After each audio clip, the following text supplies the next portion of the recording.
Fala galera, estamos iniciando mais um podcast do Caldeirão. E hoje, quinta-feira, daqui a pouco tem Vascão, hein? Daqui a pouco tem Vascão. E no nosso programa de hoje, programa rápido, dinâmico, bem leve, porque todo mundo, né? Nós estamos já na expectativa desse jogo daqui a pouco, que hoje será o acesso do nosso Vascão. Vou dar o boa noite, o destaque inicial do Mauro Galvão. Boa noite, Mauro. Boa noite, Zé. Boa noite, nosso convidado especial, Renato Brito. O recado é que o Vasco, hoje é o dia, né? Hoje é o dia que o Vasco tem que assegurar o seu acesso. Acho que todo mundo está esperando por isso, né? Principalmente a nossa torcida. Então, agora, terminado aqui o programa, vamos acompanhar, né? Vamos acompanhar esse jogo que vai ser ao vivo na Rede Globo, 21h45. Logo depois do nosso podcast, você vai assistir o jogo. E depois, hein, a gente tem mais uma nova, vamos dizer assim, uma novidade para a torcida do Vasco. Mas vamos lá. Direto e reto, queria agradecer o meu amigo Renato Brito Neto, vascaíno, por estar aqui conosco nessa noite. Boa noite, Renato. É um prazer te receber aqui no Caldeirão. Boa noite, Zé. Prazer é meu. Quanto tempo, né? A gente se conhece já... 10 anos. Quase, uns 10 anos já. E, enfim, sempre mantendo essa amizade bonita. Obrigado pelo convite. Obrigado, Mauro. Pô, um prazerzão, uma honra estar aqui com o nosso Capitão América, né? E, enfim, sempre estar do lado do Mauro é sempre se emocionar e lembrar os tempos de glória do Vasco, que, se Deus quiser, estão voltando. E eu vou deixar as honras da casa para o Mauro Galvão Claro. fazer a primeira pergunta para você, Renato Brito. Vamos lá. Não, é mais uma curiosidade, assim, Renato, como é que você se aproximou, né? Como que aconteceu a sua aproximação com o Vasco, né? Se foi da família ou se foi, assim, naturalmente? Cara, a minha história com o Vasco é meio curiosa, assim, algumas pessoas sabem disso, né? A minha mãe, ela foi, vamos dizer assim, mãe solteira, né? Eu conheci meu pai com 30 anos, então eu não tive a figura do pai vascaíno, né? E a minha mãe, cara, ela é professora, aposentada já, mas trabalhou muito na rede municipal do Rio. E a primeira escola que ela trabalhou foi a Escola da Barreira do Vasco, a escola que existe até hoje, inclusive. Que legal. Ali, se você olhando a barreira ali do lado esquerdo, aquela escola municipal ali foi o primeiro emprego da minha mãe. E aí ela era, cara, muito nova, sei lá, com 18 anos. E aí ela brinca que havia ali uma coação do bem dos alunos dizendo que os professores tinham que ser Vasco, Tinha né? que ser Vasco. Sob pena de não darem aula. E aí a minha mãe, então, cara, se tornou vascaína e eu sou vascaíno por isso, né? Agora, a minha paixão, assim, pelo Vasco, assim, que eu digo, ser vascaíno é por conta da minha mãe, por conta dessa história. Agora, eu acho que essa doença, né, boa que a gente tem, ela é muito em virtude de dois amigos meus de infância. Quando eu tinha ali 5 para 6 anos, eu já era Vasco, mas eles eram mais velhos, nós somos amigos até hoje, o Rodrigo e o Flavinho. E acho que eles que trouxeram esse sentimento, assim, de paixão, né? Tanto que eu brinco que o primeiro ídolo da minha vida é o Sorato. Brinco não, é verdade. Lembra o ano? O primeiro ídolo da minha vida é o Sorato. Foi ali 88, 89, né? Assim, a primeira lembrança que eu tenho como vascaíno é o gol do Cocada. Eu sou de 82, Golaço, né? De Então, esquerda, né? essa é a primeira lembrança que eu tenho de ouvir no rádio. Agora, a primeira lembrança que eu tenho, assim, de um campeonato que eu acompanhei mesmo foi o Brasileiro do... Na verdade, assim, teve aquele Vasco e Flamengo. Como é que eu me tornei fã do Sorato, né? Aquela, não sei se foi estreia dele, mas se não foi estreia, foi gols, né? Isso, contra o Flamengo. Esse jogo é muito marcante pra mim também. Foi o jogo que eu me tornei fã do Sorato. E eu, quando eu era mais novo, eu jogava... As pessoas não acreditam, né? Mas eu jogava bola, era até bom de bola. Joguei no Vasco, inclusive, no futsal. E aí eu brincava que era o Soratinho. O Soratinho era... Jogava no ataque, no ataque era o Soratinho. E... Ninguém quer jogar na defesa. Mas aí eu com esse tamanho, né, Mauro? Você até que pra zagueiro era até baixo, mas compensava com muito, muito talento, né? Enfim. E aí, então, o primeiro campeonato que eu vi bem, assim, foi o Brasileiro de 89, né? Esse é o campeonato que eu tenho marcante na minha memória com 7 anos. E aí, dali foi, né? Enfim, primeira vez no Maracanã e então até hoje. Olha que legal, né, Mauro? A maioria, né, dos vascaínos tem no pai, no avô, né, esse amor. E, de repente, como o Renato falou, a mãe dele, mãe solteira, trabalhava ali do lado do Vasco e passou, de uma certa forma, esse amor para você, foi exatamente né? Isso. Eu quero só puxar aqui para o lado da educação e do esporte, né? Como sua mãe é uma professora e também te incentivava, né, a fazer esporte, Sem dúvida. enfim. E, sempre fui do esporte. E esse é o bem maior, né, que a gente pode deixar para os nossos filhos, para os nossos amigos, enfim, dentro desse segmento, principalmente, né, da cultura, do esporte, do lazer, como que a gente tira, né, as pessoas da rua, as pessoas que às vezes não têm uma oportunidade, né, de ter isso, de estudar, enfim. E todos esses governantes têm que parar para pensar e ver que esse realmente é o caminho, né, da escola, da educação, enfim, sem dúvida, de tudo isso. Bom, e o esporte como instrumento de inclusão, né? Que é o exatamente. Bom, Renato, um vascaíno que eu já conheço há muitos anos, vascaíno apaixonado, e eu queria que você fizesse um paralelo, né, do Renato Brito, vascaíno apaixonado, que ao longo dos anos, né, a gente sempre conversava e conversa com um, conversa com outro, com grupos políticos, etc e tal, até você chegar no Conselho do Vasco. Queria que você fizesse esse resumo para a gente começar a falar sobre essas coisas internas do Vasco. Vamos lá, Zé. Eu tenho assim uma característica de gostar de me engajar em movimentos políticos, vamos chamar assim, né? Eu fui representante de turma na escola. Eu quando fui para a faculdade de Direito na Unirio, né, eu fundei a Atlética da Unirio, fui um dos fundadores, né? A Atlética, para quem não sabe, é o órgão discente que organiza a atividade esportiva da faculdade, né? Bacana. Então, no Direito tem uma coisa chamada Jogos Jurídicos, como se fosse uma Olimpíadas das faculdades de Direito, né? E aí, enfim, cada faculdade tem uma espécie de seu DCE que chama Atlética, né? Então, eu fundei a Atlética da Unirio, fui presidente da Atlética da Unirio, aí fui fundador da Liga Nacional, fundador da Liga Estadual, presidente da Liga Estadual de Jogos Jurídicos, enfim. Então, eu brinco que tudo começou ali por causa da Atlética, né? E aí, enfim, na época do Roberto ali, quando ele lançou o Vasco é Meu, né? Vasco é Meu. Vasco é Meu, eu sou mais um dos filhos do Vasco é Meu, virei sócio estatutário, e, enfim, sempre enquanto torcedor, sempre não, né, pra ser justo, mas a partir de um período, comecei a ser contrário a algumas ideias e convicções ali defendidas pelo Eurico, né? Acompanhei mais ou menos de perto as tentativas do MUV, né? Mas ainda sempre como torcedor. Até que na eleição do Roberto surge a Cruzada, foi ele que a gente se conheceu, né? Sim. Diga-se de passagem. Eu encarei a Cruzada ali como um movimento de jovens, né? E como era mesmo na época, né? Tinha muita gente jovem ali. Liderado lá pelo Léo Gonçalves. Liderado pelo Léo, exatamente.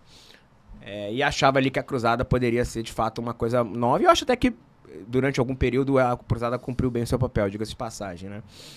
E ali, mais ou menos, começa a minha história política no Vasco, né? Assim, acho que muita gente começou na Cruzada, né? Eu, você, Vitor, Jairo, Léo, Robert, muita gente que tá aí esperada por grupo político teve ali o seu início na Cruzada, né?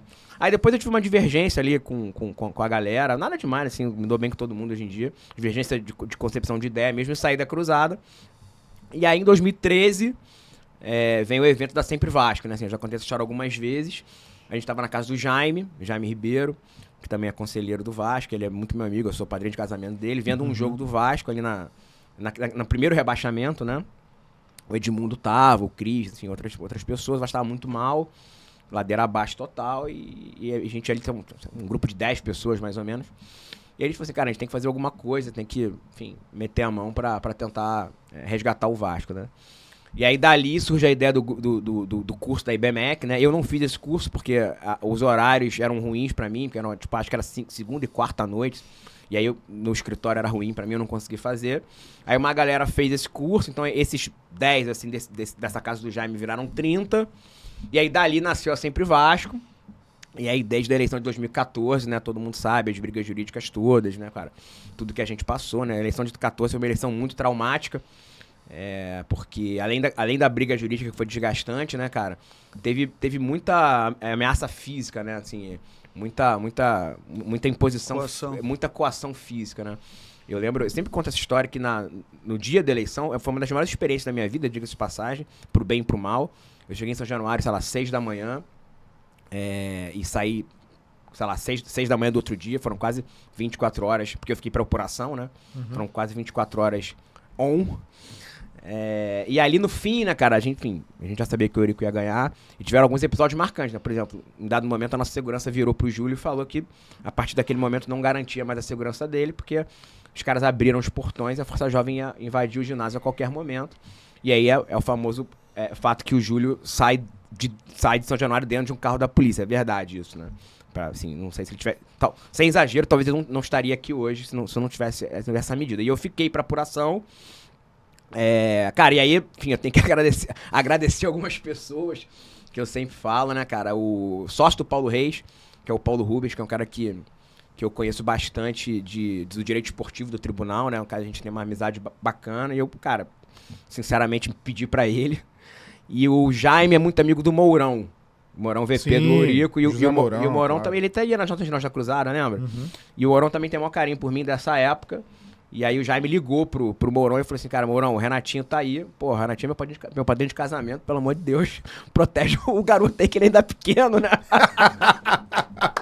Muito bom. E, cara, a verdade é que eu quando acabou a eleição, eu literalmente saí por um corredor da Força Jovem, sem querer estigmatizar, da torcida, né? Claro. Torcida do Vasco, né? Enfim, que era defensora do Eurico, tava Sim. muito enervada, vamos dizer assim, na época. Mas graças a Deus saí inteiro e enfim, deu tudo certo. Mas foi um dia bem impactante. Cara, 2017, eleição de 17 também foi muito traumática, né? Por exemplo, eu fui o autor da ação da Urna 7, né? Assim, autor no sentido, não só no sentido de advogar, mas no sentido de ser a pessoa que ajuizou a ação. E meu nome tá lá, o nome é o Renato, né? E aí, cara, por conta disso, eu assim, quase fui agredido em São Januário por diretores do Vasco, num jogo, né? Assim, eu tava lá no jogo, cara, vendo o jogo normal, comecei a ser xingado. E aí, na saída do jogo, enfim, alguns diretores começaram a falar que eu era vagabundo. Assim, a galera até que me conhecia, que eu era vagabundo, não sei quem, meio que vieram pra cima. A sorte é que tava o Gugu, o Laza, enfim, uma galera ali do meu lado cara, não rolou nada. Que a urna 7 tinha um problema, né? Na verdade a urna 7 até... Assim, eu sempre falo que você fala de urna 7, eu tenho que falar o nome do Diego, que é um cara muito importante, porque o Diego era do Conselho Fiscal, né? E ele foi muito importante no mapeamento ali do que estava acontecendo, né? Porque basicamente o Eurico, ele repetiu o esquema do mensalão de 14, só que 14 foi mais bem feito, que a gente brinca, né? Porque em 14 o dinheiro entrou no Vasco. Sim. Então era mais difícil de pegar.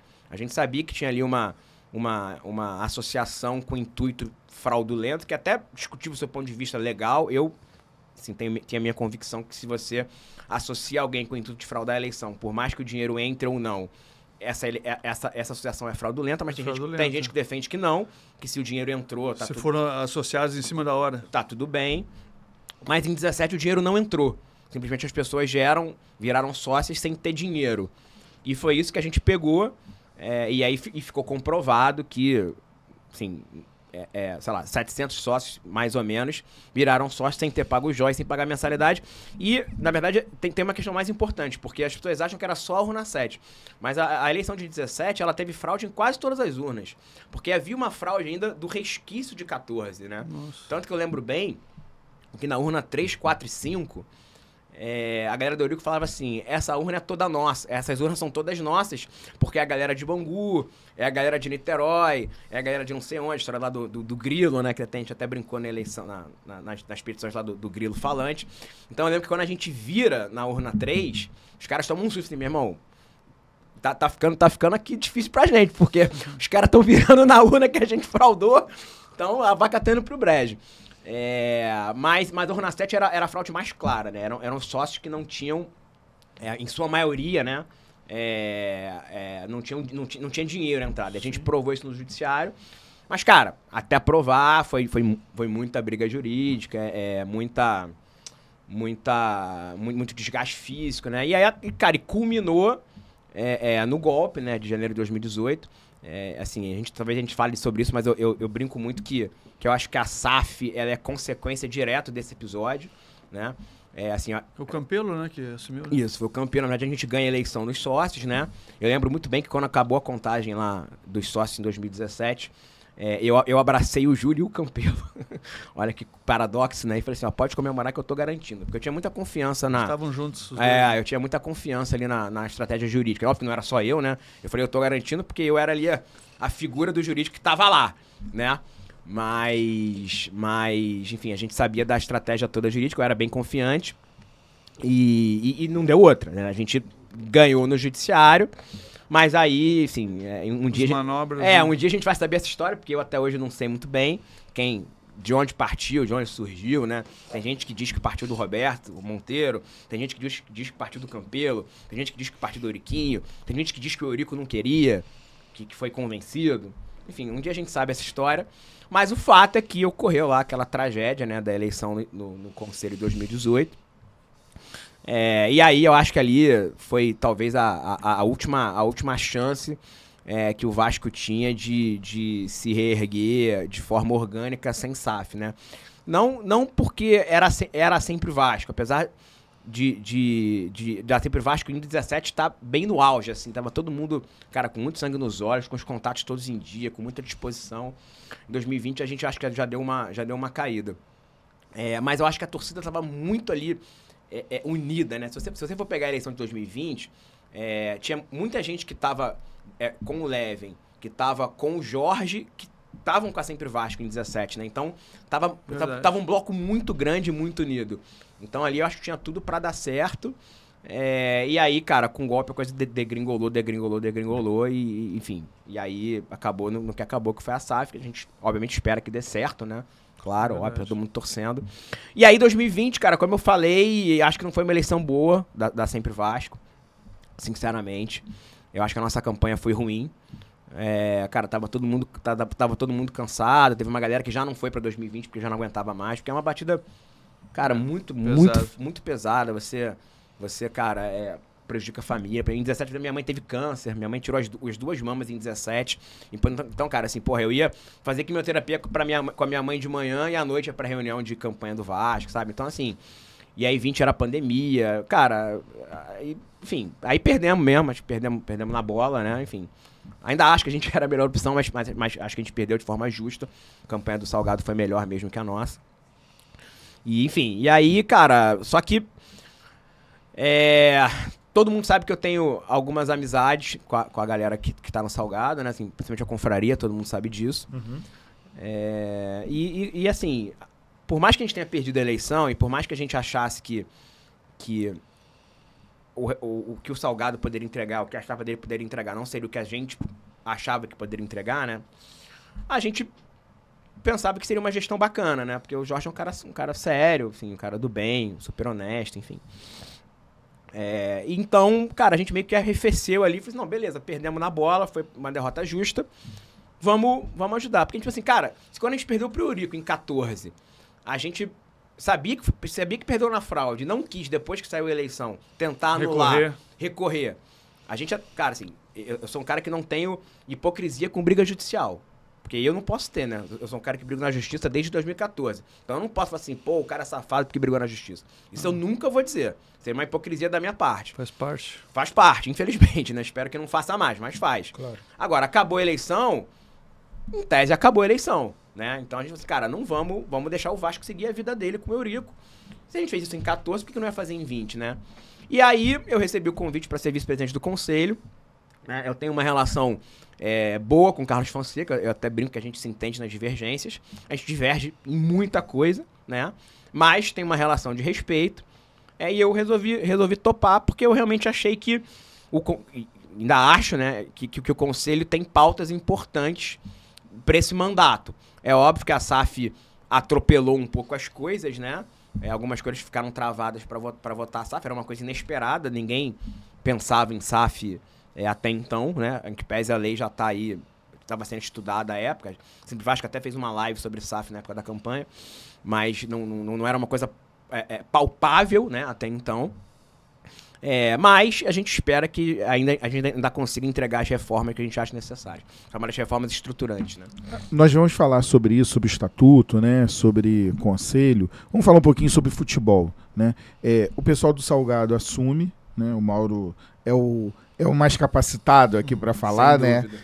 O pessoal do Salgado assume. E na sua visão, Renato, eles já tinham tudo preparado ou você acha sobre futebol? Sobre futebol. Eles já tinham tudo preparado ou, na sua opinião, também foi um atropelo não conseguir subir com o Vasco para a primeira divisão? Assim, Zé, sendo muito franco, para mim, a gestão de futebol do Salgado é uma tragédia completa. Se você for perceber, eles foram eleitos sem falar de futebol. Foi a única chapa que não falou de futebol. Sempre Vasco falou de futebol, o Levin falou de futebol. Eles não falaram de futebol, eles apresentaram lá um PowerPoint que ninguém sabe quem fez, né? De uma empresa, né? Fizeram como se fosse uma empresa, e não no futebol, né? A gente tinha o Mauro, né, assim, tava lá estruturando o projeto do Levin. Do nosso lado tinha Edmundo, Pedrinho, Felipe e outros profissionais estruturando o nosso projeto. Então, eu não tenho dúvida nenhuma que não tinha nada pronto ali sobre futebol. Isso está muito claro. Eu acho que colocar o rebaixamento só na conta deles, eu acho errado. Mas acho que tem alguma parcela de culpa, sim. Tá? Primeiro ponto. Agora, o não acesso é indiscutível, né? O que aconteceu no ano passado foi uma loucura. Uma loucura. E a percepção que eu tenho é que, além de não haver uma experiência sobre futebol, além de não ser entregue a quem soubesse, né? Além de ter havido uma centralização de quem achava que sabia, né? Enfim, e quando na verdade o futebol, mal sabe mais do que ninguém. O futebol mudou muito, né, cara? Você não pode falar de futebol dizendo que comprou o Bebeto há 40 anos atrás, né? Enfim, o futebol é outro esporte, cara, né? Mudou completamente. E uma coisa que me incomoda muito, que aí eu acho que tem a ver com a gestão financeira que veio do Campelo, né? Assim, é sempre bom lembrar que 80%, 90% da chapa do Salgado era quem tocou o clube no Campelo, então não dava para esperar em algumas áreas tanta coisa diferente. Eu acho que andou muito bem no jurídico e andou muito bem no marketing. Acho que o marketing foi muito prejudicado também por essa mesma cultura que é a cultura do custo. Ou seja, tudo é custo. Então, o marketing, por exemplo, que na minha opinião é investimento, é a área que vai gerar receita, era tratada como custo. Então, você não podia contratar um designer, contratar um cara, enfim, incentivar ali o marketing para ele crescer, porque era olhado como custo. E o futebol é a mesma coisa, cara. O futebol no Vasco era olhado como custo. Então, assim, você sempre... Não investimento. A área core do clube era olhada como custo. Então, mas o futebol, você vive de resultado. A torcida, se ela vai consumir alguma coisa, ela vai consumir em função dos resultados que ela está vendo. E o Vasco futebol é caro, né, Mauro? Muito caro. Não tem como negar. Eu acho que pode pegar como exemplo, até desculpe, claro. O Atlético Mineiro. O Atlético Mineiro tem tantas dívidas quanto o Vasco tinha. E mesmo assim, ele investiu com parceiros, contratou Hulk, contratou vários jogadores, porque ele entende que é importante investir para poder ter o retorno. O Corinthians fez a mesma coisa. O Corinthians contratou o Roger Guedes, contratou o Yuri Alberto. Né? Ele foi trazendo jogadores importantes, Gil, né? Vários jogadores, Balbuena agora. Então, por quê? Porque para conseguir resultados, você tem que investir. Não adianta. E o Vasco ainda tem uma coisa que é muito importante, que é a base. Né? Que ele pode utilizar essa base. Mas mesmo assim, utilizando a base, ele tem que trazer alguns nomes. Porque esses nomes, eles chamam a torcida. Sem dúvida. A torcida vai acabar se engajando, vai acabar ajudando, né? E vai se aproximar mais do clube. Então, acho que é nesse ponto que eu vejo um pouco uma falha. Como você falou, o futebol ele não pode ser visto, o jogador que é contratado não pode ser um custo. Isso. Ele tem que ser um investimento. Para isso, você tem que contratar certo. É importante. Óbvio, também. Claro. E o Vasco, em vários momentos, trouxe jogadores que não tinham perfil para jogar no Vasco. Não tinham perfil. Então, aí falta uma pessoa do futebol. Eu acho que é isso que... foi o que mais prejudicou. E aí, Mauro, totalmente de acordo com o que você falou, era um outro ponto que eu ia falar. Eu acho que não é só a questão do jogador, mas eu valorizo muito a questão da estrutura. Se você for olhar, a estrutura do Vasco era uma estrutura muito enxuta, cara. Organizacional. Era o Pássaro que, assim, todo mundo critica o Pássaro, né, cara? O Pássaro, ele, na minha opinião, ele era o cara certo na função errada. Centralizou muito, né? O Pássaro é um excelente advogado esportivo. Era um cara que seria um ótimo gerente para gerenciar os contratos. Ele é um cara que tem inglês fluente, entende bastante direito. Um cara super bem qualificado. Agora, ele nunca tinha exercido essa função de ser o número 1 do futebol. E mais, ele era o número 1 sozinho. Não tinha ninguém pra dividir com o cara. Você olhava a estrutura de futebol do Vasco, era ele se reportando direto ao presidente. 2, trouxe um treinador, com todo respeito ao profissional, mas que também não era um cara de peso. Ou seja, não se investiu num treinador, né? Cara, o modelo meio que se repetiu esse ano, se você for olhar, né? O pessoal traz o Brasil, adora o Brasil também, acho competente, mas também nunca exerceu a função. É da base. Lembra que ele não veio pra ser o número 1 do futebol. Ele veio pra ser uma espécie de gerente. Exatamente. Muito bem lembrado. Muito né? bem lembrado. Se torna o número 1 porque se optou pela solução mais barata, né? Aí, beleza, trazem o Zé Ricardo, que eu acho bacana, achei que foi uma boa escolha. Dentro do que era possível, tá? Que fez um bom trabalho. E deu certo. Aqui. Aí o Zé sai porque recebeu uma proposta do Japão, beleza, faz parte. Aí volta o mesmo problema. Você vai no mais barato, cara. O Mauro bateu muito nessa tecla aqui, que pra que vai contratar um auxiliar técnico de outro clube? Não, se o Vasco já tinha auxiliar técnico. A contratação do Maurício não existe, gente. Não. É surreal, cara. Até o Renato tá concordando com a gente. É um negócio que não tem como tu explicar. Não tem que explicar. Pra mim, uma explicação é o seguinte, não Mauro. existe. Aí eu tô conjecturando, não quero ser aqui. Porque é conhecido do Brasil. Não, na verdade, até pior do que isso, na minha opinião, pegou a lista. Viu mais barato, eu vou nele. Porque é a única explicação que tem, cara. Sério, a única explicação pra contratação do Maurício é essa. E custo. O Renato Vasco correu um risco muito grande. Não. Ele ficou praticamente, eu não tenho certeza agora, entre 1 mês e 2 meses sem treinador. Isso. Foi. E o jogador de futebol... Na verdade, a maior parte da competição parece que foi sem treinador. O jogador de futebol, ele precisa ter um comandante. Isso. Bom ou ruim, Zé, tu tem que saber quem quem é o cara que escolhe, quem é o cara que vai te escalar, quem é o cara que vai dizer como é que você vai jogar. Então, aí, de repente, você traz um cara que não é dali, né, e acaba não tendo, ele não tem o mesmo respaldo dos jogadores. Então, foi uma atitude, decisão tomada totalmente fora dos padrões. Aí, depois, para melhorar, né, tentar melhorar, aí eles colocaram a pessoa que é do clube, né, que é o auxiliar técnico do Vasco, que acabou ficando um período, mas esse período o Vasco perdeu tempo. Hoje, provavelmente, o Vasco já estaria classificado há muito tempo. Né? Eu não posso dizer que seria igual ao Cruzeiro, mas pelo menos próximo, né? Quase no mesmo nível do Cruzeiro. Porque se tu for analisar a equipe do Cruzeiro, tecnicamente, não tem nada demais.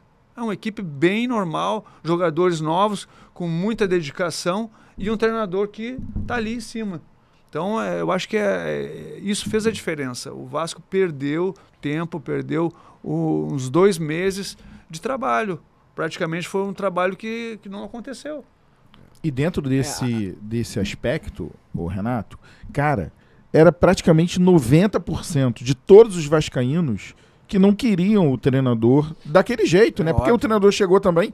Aqui a gente não tá pra crucificar ninguém, né? O Maurício Souza chegou e tal, foi o Vasco que contratou o atleta. Todo mundo falou, pô, não vai adiantar, contrata um treinador, enquanto isso deixa o auxiliar técnico. E o Mauro foi muito feliz quando ele falou, pra que vai contratar um auxiliar técnico de outro clube se já tem um auxiliar técnico que conhece o clube? A sensação que eu tinha, assim, Zé, é que não havia senso de urgência, cara. Assim, tipo, se subir é melhor, mas também se não subir não é tão ruim. Assim, o que me gerava angústia era que eu não via uma sensação de urgência. E mesmo o episódio do Faro, do Emílio, que, cara, super querido pelos jogadores, né? Que acho até que os primeiros jogos de Emílio foram muito bons. Se você for lembrar, o jogo contra o Náutico, Cruzeiro, foram os melhores jogos do Vasco até então. Mas é o limite. E ele falava, Mauro, isso aí. Pessoal, eu não quero ser treinador. Pô, traz alguém aí. Eu não quero. Pô, foram dobrando a aposta, uma hora óbvio que dá problema, cara. Eu acho isso daí de um caráter ímpar, né? Óbvio. Porque, pô, todo treinador, teoricamente, todo auxiliar, melhor dizendo, quer ser o treinador, né? Oficial, vamos dizer assim. E ele fazia questão, porra, de humildemente falar, eu tô aqui, sou auxiliar, mas eu não quero ser o treinador. Eu acho que isso tem que ser reconhecido também no cara, né? Mas aí uma pergunta que eu tenho que fazer pro Renato. Afinal, Quem está no comando hoje do Vasco? É Hoje? a SAF ou é ainda o Salgado? Ótima pergunta, Não, hein? hoje eu te afirmo com 100% de certeza, não é achismo, que é a SAF É a no SAF. futebol. Então ela Futebol. tem que ser responsabilizada. Hoje sim, sem dúvida. Agora, eu sim, Mauro, discordo um pouco de você, porque eu acho que o time que tá aí não é da SAF. Não foi ela que montou. Não. Eu acho assim, cara, deu certo, que bom. Então, também, méritos também, né? Porque eu acho que se desse errado, se não subisse, acho que a culpa ia ser, vamos dizer assim, do Salgado. Então, ao que parece, vai subir. Méritos pra ele, apesar que eu acho que podia ser muito menos sofrido do que tá sendo, por conta de tudo isso que a gente falou, né? A SAF, ela tem responsabilidade na contratação do Jorginho. Isso com certeza. A gente pode discutir o Jorginho, talvez no mercado ali fosse o que... Não, mas eu acho que é o certo. Você o que tem deu que pra trazer trazer, alguém. mas trouxe alguém.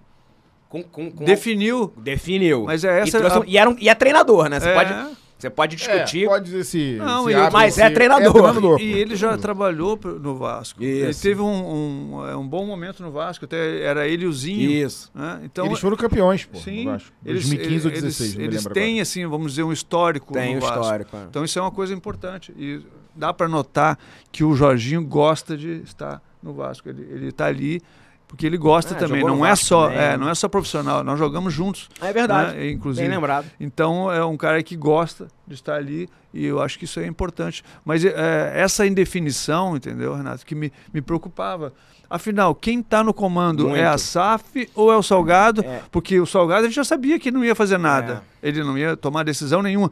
Foi o que aconteceu com o Cruzeiro. O Cruzeiro, quando o Cruzeiro assumiu, ali disse, não, agora é a SAF. Agora é e a acabou, SAF. não ficou mais. Esse meio termo é que é o perigo. E aconteceu no Vasco, né? Aconteceu. Porque houve uma transição meio... Demorada.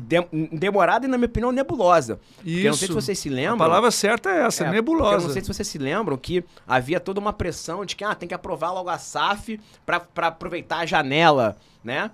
E aí depois a gente ficou sabendo que a 777 nunca cogitou, Não tinha janela. não tinha janela, ela nunca cogitou contratar ninguém. E mais, né? Por mais que eles fizeram lá um empréstimo ponte, aparentemente deram anuência para compra do Palácios, mas assim, ficou muito claro que eles só iam se meter de fato quando tivesse tudo assinado. Tudo O que eles pronto. estão certos, tá? Diga-se de passagem. Não, isso não tem Eles estão dúvida. cobertos de razão nisso. Cobertos de razão. Então eu acho que alguns sonhos também foram vendidos pra torcida pra que a coisa fosse feita meio a toque de caixa. Mas tá feito e eu acho que a gente pode analisar o futuro com algumas coisas positivas que eventualmente a SAF vai trazer. Agora falando sobre SAF, Renato, a gente fez todo o rito lá no conselho. De um lado falavam, né? Tá muito rápido. De outro lado falavam, não, tem que fazer logo, porque o Vasco não tem dinheiro e tal.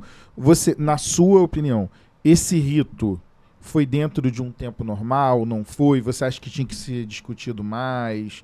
Enfim, depois a gente vai falar se tinha que mostrar o contrato ou não. Isso é um outro departamento. Mas o rito da SAF, na sua opinião, foi normal, foi acelerado ou não? Então, vamos lá, Zé. Eu meio que fiz uma introdução sobre isso, né? Eu acho que a SAF, ela é o último ato do golpe de 2018, né? Então, ou seja, porque em 2018, pela primeira vez, quem ganhou a eleição não levou, né? Aí entra o Campelo.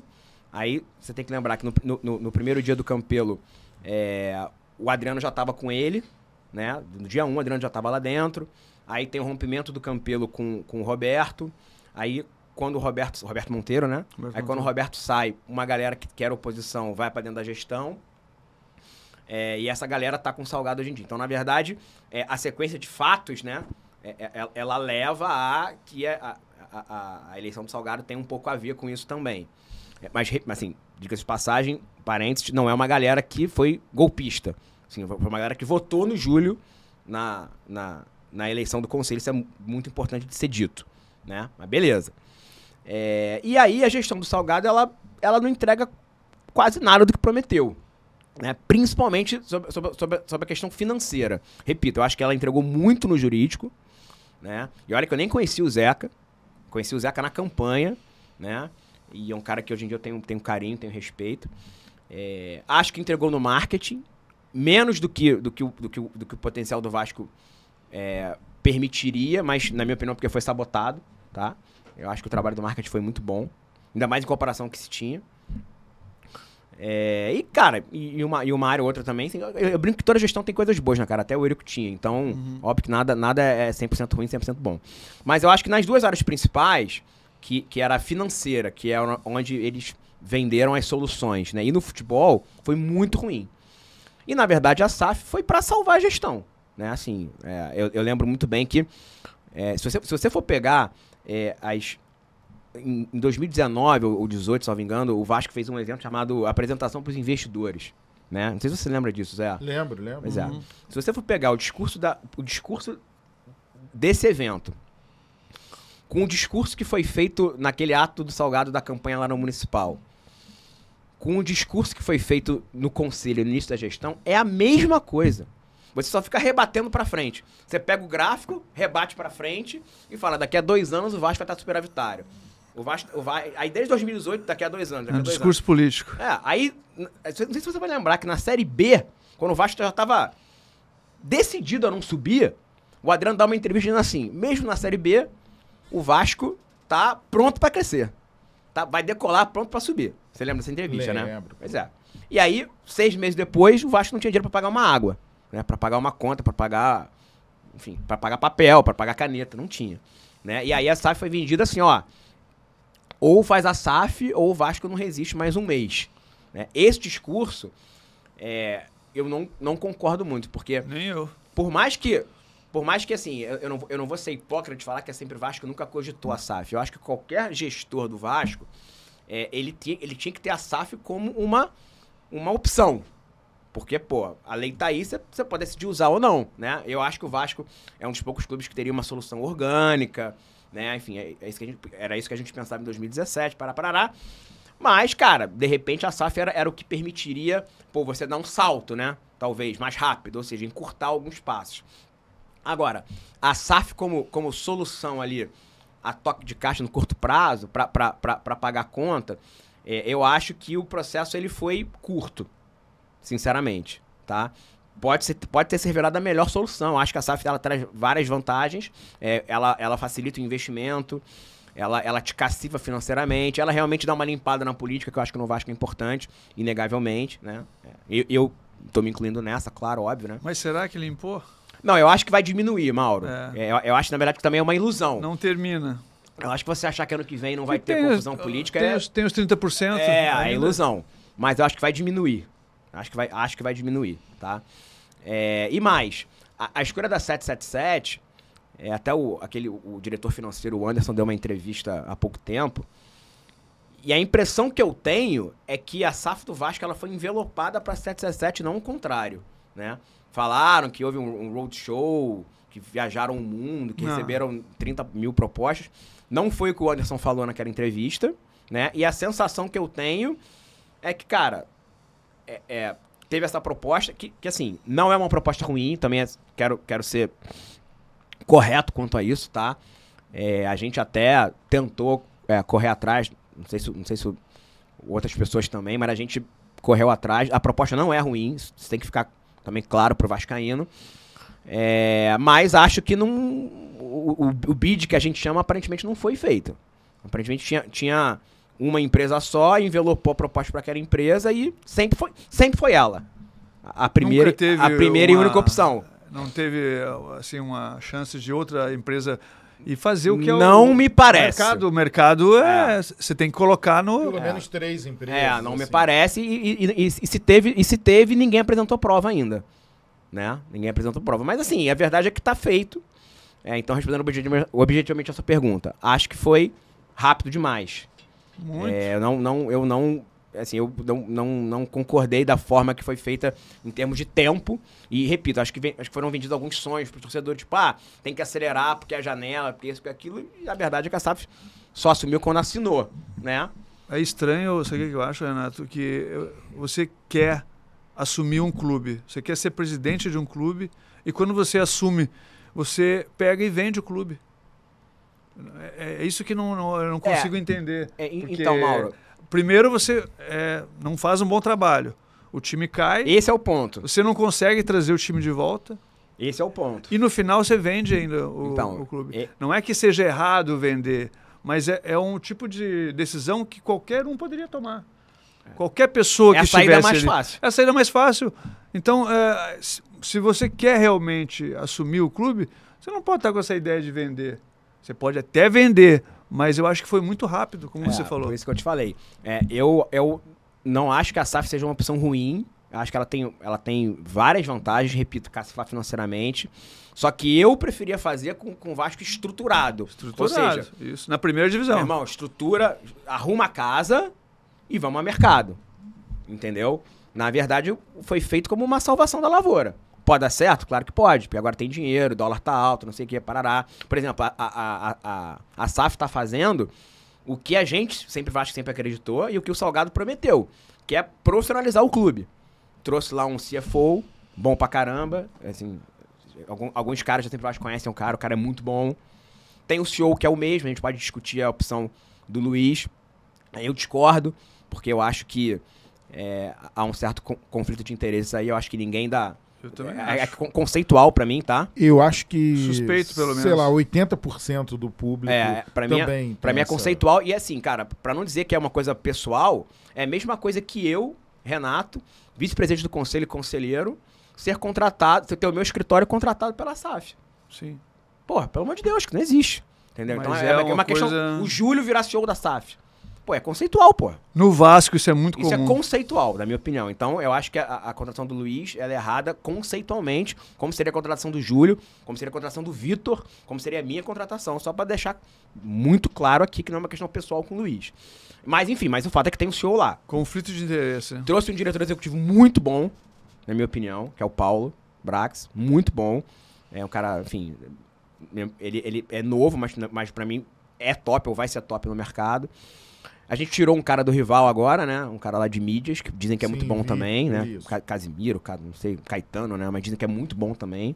Pô, e tirar um cara do rival, eu acho que tem um simbolismo, não do ponto de vista da rivalidade, não, mas do ponto de vista da capacidade financeira. Sim. Pô, tu ir lá no clube mais rico do Brasil e tirar um cara, é que você tá com punch, né?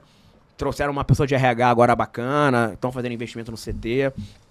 Então, assim, esse caminho trouxe a menina do jurídico, né, que eu não conheço pessoalmente, mas eu tenho vários amigos em comum com ela e sei que ela é muito competente, né, a General Lawyer lá, a gerente jurídica, não é nem gerente, é diretora jurídica, né, Gisele, eu acho o nome dela, sei que é muito competente também. Então, era isso que a gente acreditava, cara, a gente não acreditava, e, cara, sem crítica nenhuma modelo, tá, e há pessoas, a gente não acreditava em... cara, voluntários ocupando cargos de liderança no Vasco. Em regra. A gente sabe que é importante a figura do voluntário, do amador, para trazer aquela vascainidade, para supervisionar. Pode ter os dois. Para dar diretriz, para ter os dois. Eu até fui um cara, Zé, que já fui muito radical profissional. Falei, não, meu irmão, não tem que ter amador mais no Vasco, é só profissional. Parará. Hoje eu até mudei um pouco essa minha visão. Eu até acho que pô, você ter ali o amador supervisionando, uma espécie de um board ali, ou dando a visão estratégica, entendeu? Dando o sentimento da sociedade, eu acho até bacana. Mas pra mim, quem executa tem que ser um cara que tá lá todo dia, pô. Tem que ter dedicação exclusiva. É o trabalho dele, né? É o trabalho dele. Não pode ser um hobby. Não pode ser o cara que nem... Pô, eu vou pro meu escritório, aí depois das 18 horas eu começo a tomar conta do Vasco. Pô, o Campelo, por exemplo, aí não é culpa dele. Pô, o cara, ele tinha que operar, meu irmão. O cara, o couro comendo e ele operando o joelho. É muito difícil. Errado? Claro que não, pô, tá certo. Ele tem que ganhar o dinheiro dele, pô. Ele é médico ortopedista. Claro. Entendeu? Então, ele, na verdade, não é nenhuma crítica ao Campelo, é crítica ao modelo. Entendeu? Então, isso que a gente não acreditava. E não acredita, né? E aí eu acho que a SAF, sob esse ponto de vista, tá sendo muito benéfica nesse começo. Eu tô gostando que enfim, tá trazendo bons caras de mercado. Entendeu? Vamos ver pro futuro. Ontem saiu uma notícia boa também, né? Que foi o Vasco ter se engajado no bid do Maracanã, né? Não sei se vocês viram. Sim. Fez uma associação com a W Torre e com a Legends, cara, que é uma super top de mercado. Então, esses... Vamos deixar o Vasco usar o Maracanã? O nome é até interessante, né? Maracanã pra todos, né? Uma provocação sutil que eu achei bacana. Foi bom. Você tá ligado aqui, ó, no Pod do Caldeirão Vascaíno, Pod do Caldeirão, que é um oferecimento da Brasiline, essa camisa aqui linda, maravilhosa, que eu e o Mauro estamos usando. Show. Tem um QR Code aí na sua tela. Compre para você, para sua esposa, para os seus filhos. E lá dentro do site da Brasiline tem um modelo só do Vasco. E tem uma loja só do Vasco para crianças, modelos masculinos, femininos. E nesse mês de outubro, a Brasiline lançou a camisa Outubro Rosa, que é utilizada aqui pela Stacy Lemos nos nossos programas de todas terças-feiras. E para você que está em casa, ligado, né? Caldeirão Vascaíno, toda terça, de 21 às 22h30, sempre ao vivo aqui no nosso YouTube. E esse podcast, toda quinta-feira, às 20 horas. Relembrando você, né? Daqui a pouco tem o jogo do Vasco. O Vasco vai subir hoje, né? A partir de 21h45. E, capitão, a gente pode já prometer para a galera que está em casa que depois do jogo vai ter um pós-jogo ao vivo do Caldeirão. Pode contar, né? Contamos com a presença de todos, né? O Caldeirão vai pegar fogo. Já a gente esperando já que tudo esteja tranquilo e que o Vasco já esteja na Série A, que é o seu lugar. Exatamente. Ó, assim que o jogo acabar, eu, Mauro Galvão, Theo Cavalcante, ao vivo, e o Homem Peruca, direto de São Januário, pegando a galera, saindo do estádio, mandando abraço para todo mundo. Vai ser muito bacana. Seguindo aqui, Cara, Renato, eu queria mandar um beijo pro Peruca. É engraçado isso, porque todo gol do Vasco, cara, até hoje aparece lá a carroça dele. Aparece, eu não consigo não lembrar, cara, daqueles primeiros momentos do Carlos Alberto. Então, um beijão pra você, Peruca. E o que é legal, né? Às vezes, quando o pessoal muda a câmera do jogo, quando sai o gol e às vezes não aparece ele na hora, todo mundo manda WhatsApp. Zé, cadê o Peruca? Cadê o Peruca? Eu falo, pergunta pra Fabiana, pô. Ele é casado com a Fabiana, não é comigo não, né? Tem aquela gravata também. Tem a gravata. O chumbinho dá a gravata nele na hora do gol. Mas seguindo aqui, Renato, deixa eu te fazer uma pergunta com relação ao elenco do Vasco. O que você acha, o que a SAF, né? Pelo menos o que todo mundo ouviu, que em 23 o elenco do Vasco vai ser um elenco muito bom. O que você projeta para 2023? Aí sim, com a SAF tomando conta de tudo. Tomando conta de tudo, que eu fiz só um paralelo desse ano, né? Eles não tiveram... Né? Responsável direto. Zé, assim, o que eu quero é que eles entendam, né, cara, que o Vasco não é, por exemplo, uma situação que as pessoas fazem, né, com o Bragantino, né, com o Red Bull. Aquele modelo do Bragantino não serve pro Vasco. As pessoas têm que entender isso, né? O Vasco não é um time para se contratar jovem, para maturar o cara e revender. O Vasco tem que ganhar. Eu acho que a contratação do Paulo, Brax, ela sinaliza nesse sentido. O Paulo, cara, eu conheço bem o Paulo, ele não tá ali pra brincadeira, tá? Óbvio que ele vai seguir a ordem, né? Mas eu acho que quando apresentaram um projeto pra ele, eu imagino, eu não falei com ele sobre isso, e nem perguntaria, que seria uma indiscrição minha.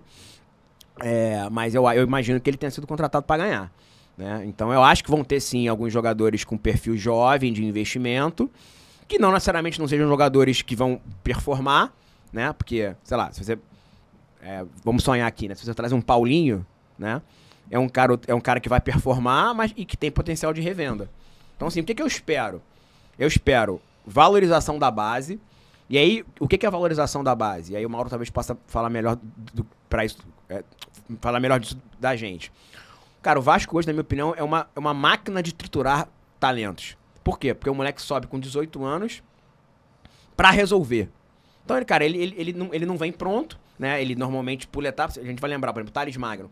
Thales Magno saiu de reserva do Júnior, primeiro ano de Júnior. Ele foi reserva na Copa São Paulo. Em dezembro ele tava tendo que decidir jogo, na Série A pro Vasco. Então, assim, ele nem terminou a fase de Júnior dele, né? A formação dele.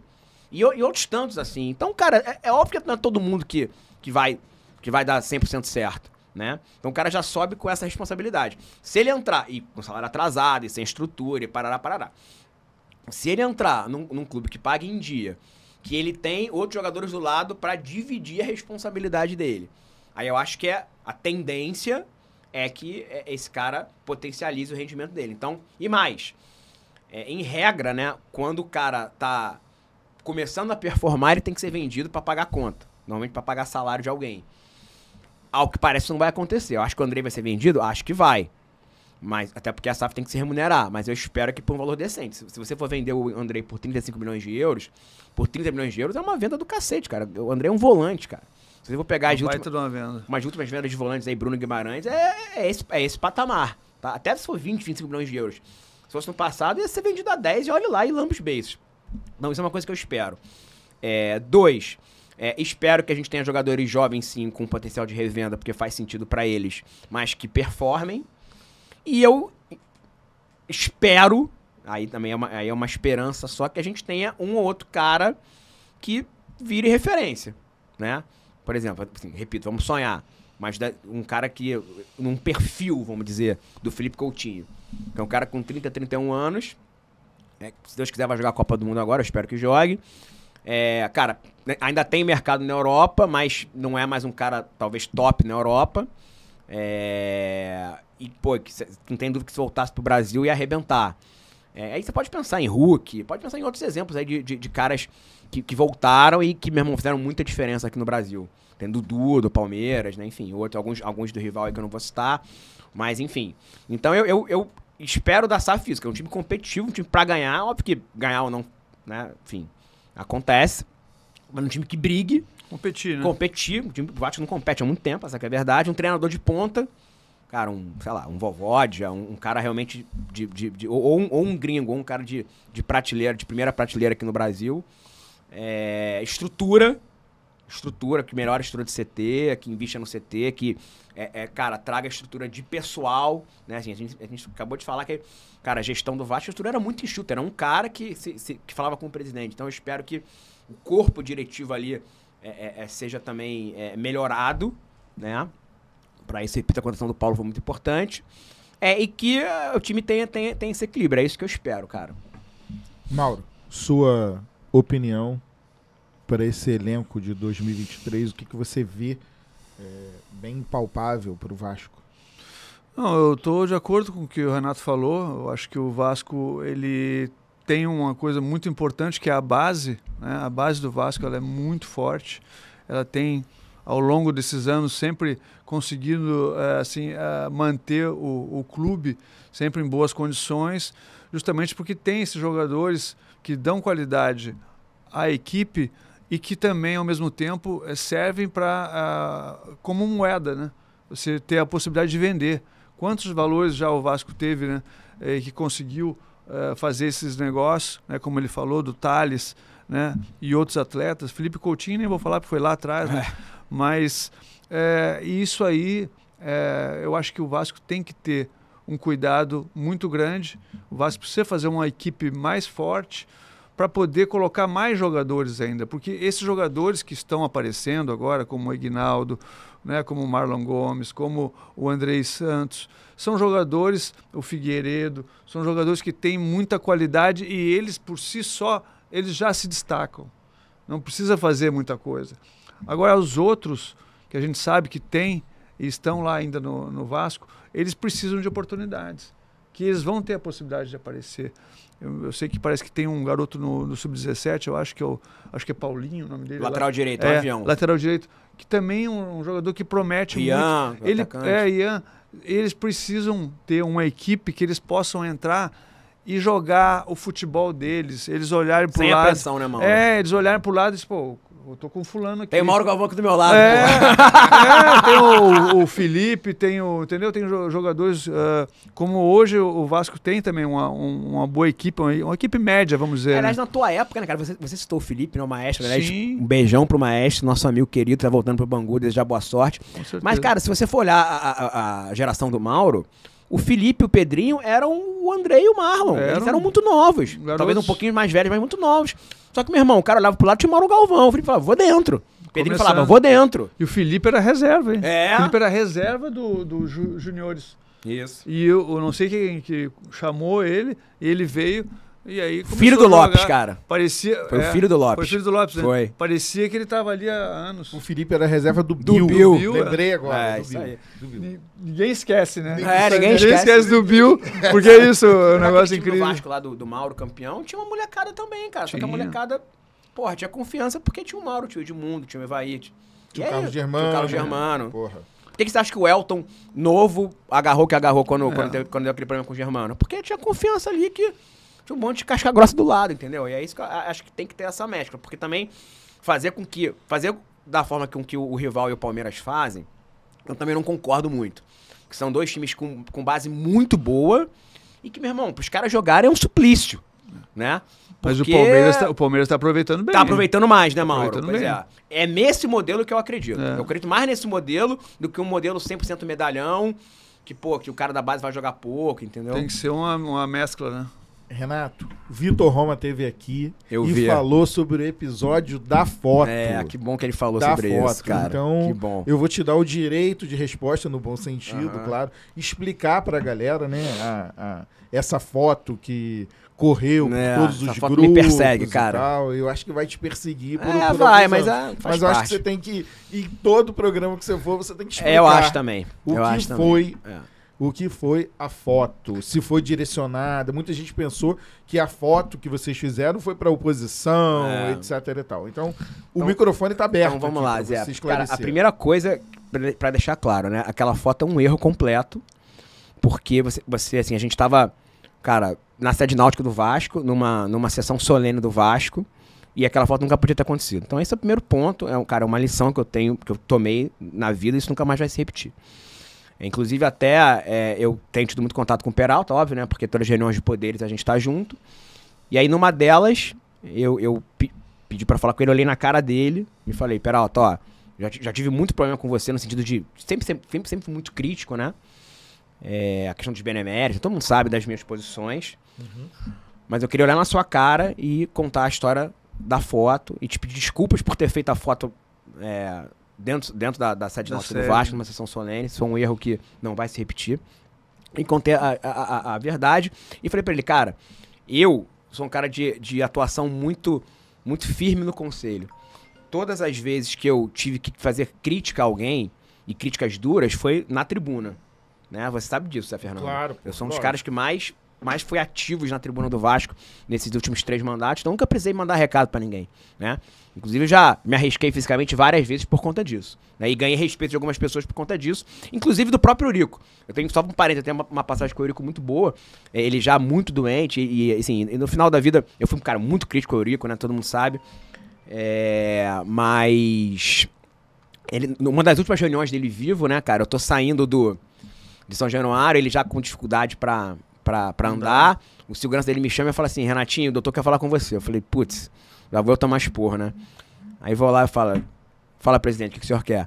Ele falou assim, ó, Renato, um dos meus últimos sonhos da vida é ter o Vasco unido e você faz parte disso. Então, eu conto com você, enfim, pra esse meu sonho. Então, assim, achei até bonito, tanto que eu fui ao enterro dele, fiz questão, enfim, mas isso não apaga todas as minhas críticas que eu tive a ele, obviamente, né?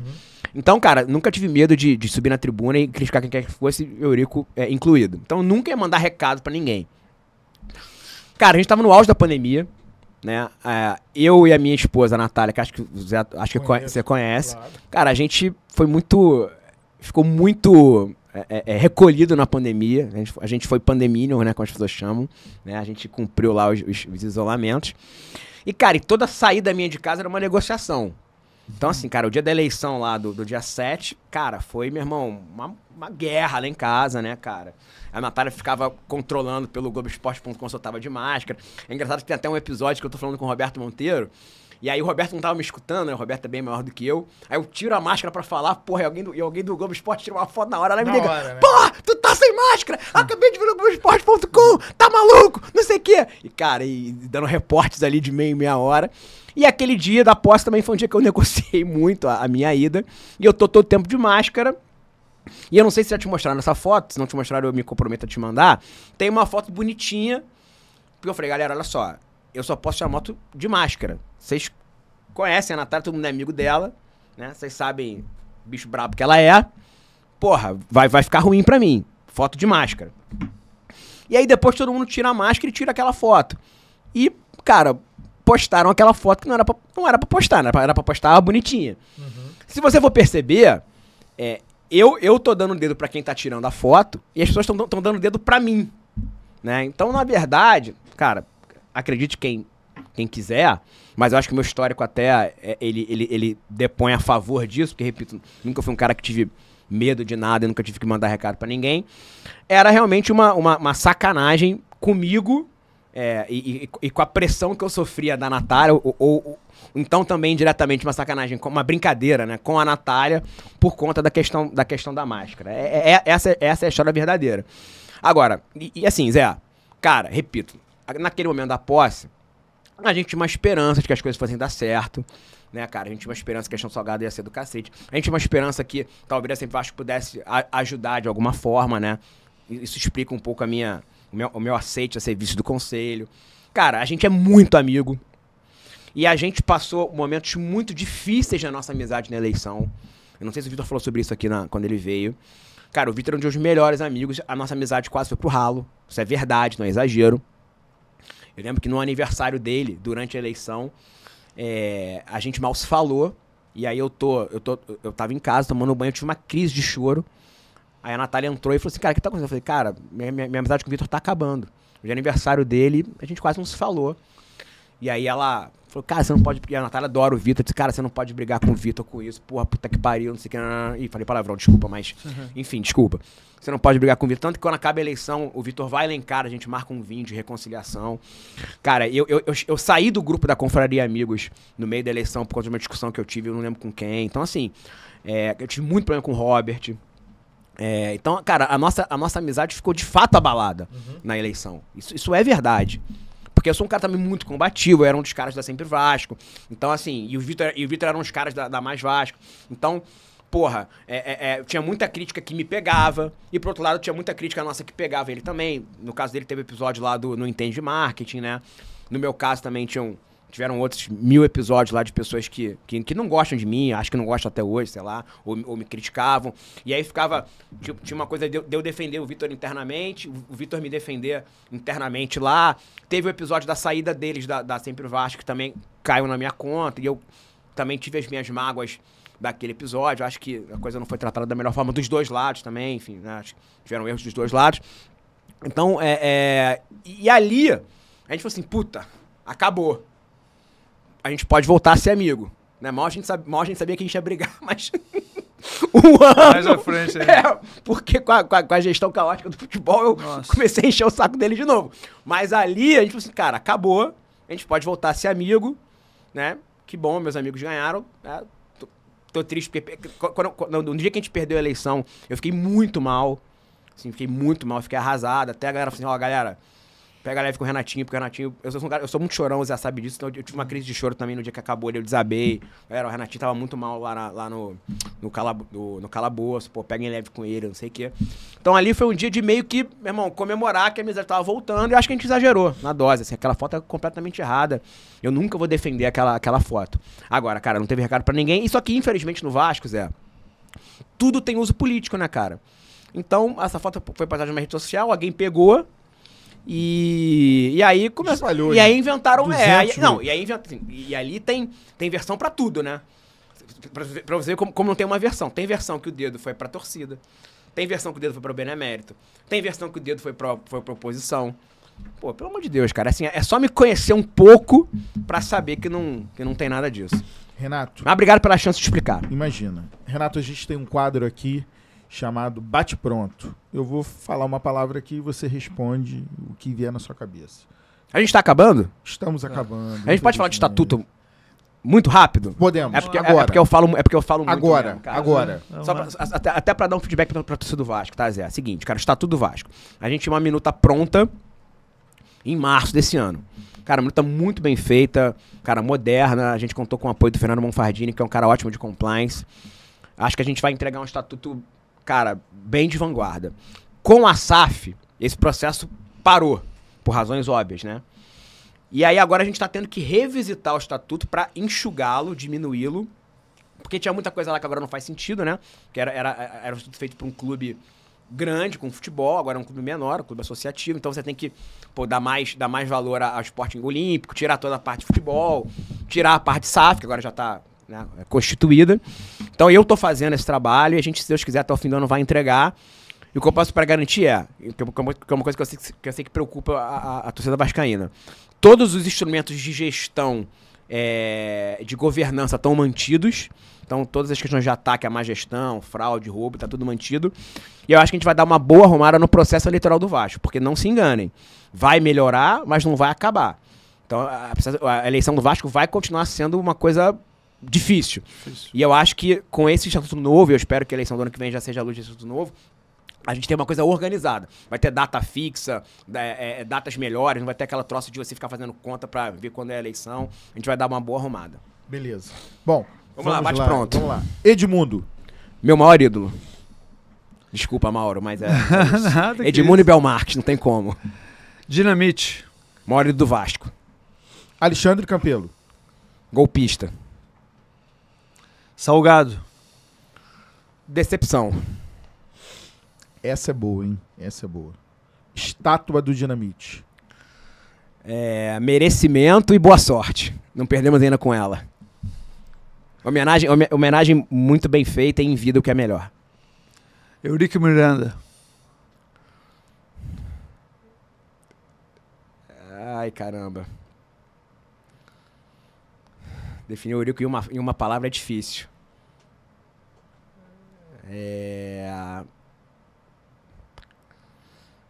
Em uma palavra não vai dar, mas eu vou colocar mau gestor e responsável por muitas coisas boas, mas também muitas coisas ruins pro Vasco.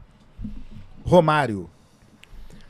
Um dos grandes ídolos do Vasco, porém não meu ídolo.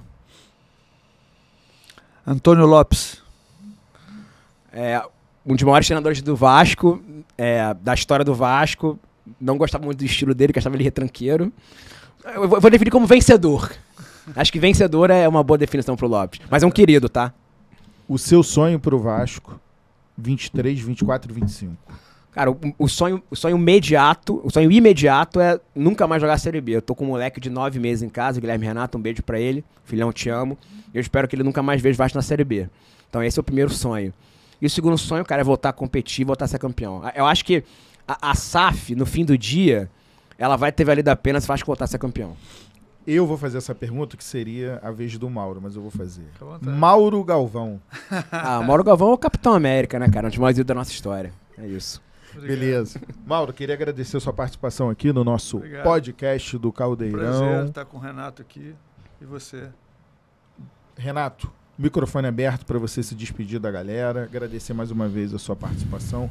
Um papo aqui aberto, franco, falando de tudo do Vasco. Claro que a gente não teve tempo de falar de tudo, mas, por exemplo, vamos fazer a mesma coisa que a gente fez com o Vitor.